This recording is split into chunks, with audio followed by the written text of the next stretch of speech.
चलिए देखा जाए question number 13 from exercise 7B। क्या दिया गया था, पढ़ो एक बार क्वेश्चन को। क्या दिया गया था? In the given figure 3 lines A B C D E F, A B C D E F.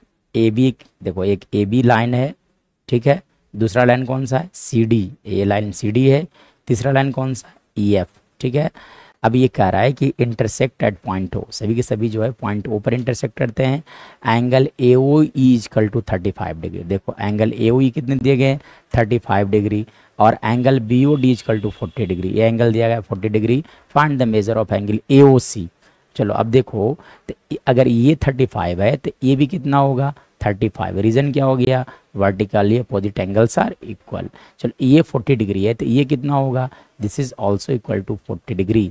Reason क्या हो गया? Vertically opposite angles are equal. चलो अब हम लोग जानते हैं कि देखो एक ए बी एक स्ट्रेट लाइन है और इन तीनों एंगल का सम है ना 180 डिग्री होना चाहिए। मतलब जब आप 40 और 35 को ऐड करोगे तो that will equal to 75 degree. अब 180 में से जब आप 75 सब्ट्रैक्ट करोगे तो that will equal to 105 degree. यानी कि ये वाला जो एंगल होगा वो 105 डिग्री होगा। सिमिलरली ये वाला भी एंगल कितना होगा? This is also equal to 105 degree, ठीक है। तो this is our right answer, ठीक है। तब अब इसे लैंग्वेज में कैसे लिखा जाए सर? चलो देखो आप इसे लैंग्वेज में लिख देता हूँ, ठीक है ना। तो सबसे पहली बात आप लिख सकते हो यहाँ से क्या कि angle A O E is equal to लिखा जा सकता है angle B O F is equal to कितना हो गया? 35 डिग्री, ठीक है ना। Reason vertically opposite angles are equal. Next next अगर बात करोगे तो angle B O D that will be equal to angle A O C, that will equal to A O C which is equal to 40 degree. Reason क्या हो गया? Vertically opposite angles are equal. Now अब इसके बाद का कहानी देखा जाए तो लिखना पड़ेगा आपको कि ए बी है ना, ये मैं लिख देता हूँ A B is a straight line, is a straight line, ठीक है कि नहीं।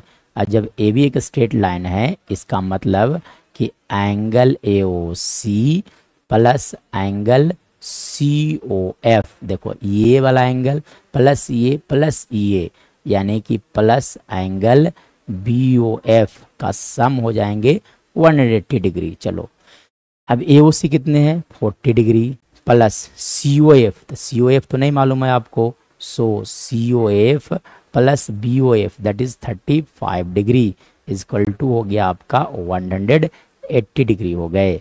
मतलब यहाँ से एंगल सी ओ एफ का वैल्यू आप लिख सकते हो 180 माइनस 25, मतलब सी ओ एफ का वैल्यू लिखा जाएगा, आप लिख सकते हो 105 डिग्री।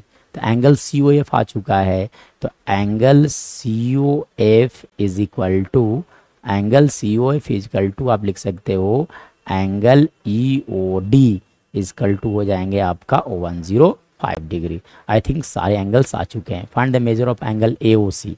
चलो तो इस फिगर से लिख दिया जाए एंगल ए ओ सी कितना है। चलो देखो आप, तो angle A O C that is equal to 40 degree. उसके बाद देखो एंगल बी ओ एफ, तो बी ओ एफ देखा जाए कितने आए थे।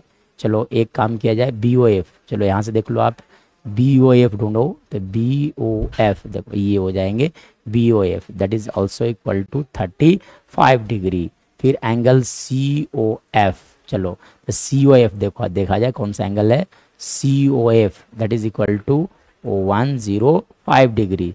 फिर उसके बाद पूछा गया था एंगल डी ओ ई, तो एंगल डी ओ ई मतलब वो भी कितने हो गए? 105 degree. This all are our correct answer.